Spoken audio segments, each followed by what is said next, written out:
राजा सालय कर जवा तोहार बतिया, राजा सालय कर जवा तोहार बतिया, राजा सालय कर जवा तोहार बतिया। मीठ मीठ बोल बोल वादा करके, मीठ मीठ बोल बोल वादा करके, हमई आपन बनाया भरम मतिया, हमई आपन बनाया भरम मतिया।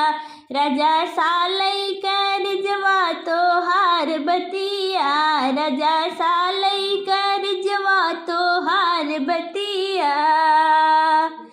तू तो कहा हम जन्म के साथी, तू तो कहा हम जन्म के साथी, टूटा सारा भरोसा किया हो घतिया, टूटा सारा भरोसा किया हो घतिया।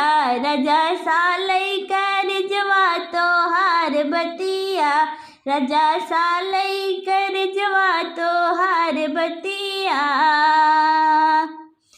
तब तो कहा तो है रानी बनाओ बई, तब तो कहा तो है रानी बनाओ बई, नौकरानी बनाया बीतत रतिया, नौकरानी बनाया बीतत रतिया।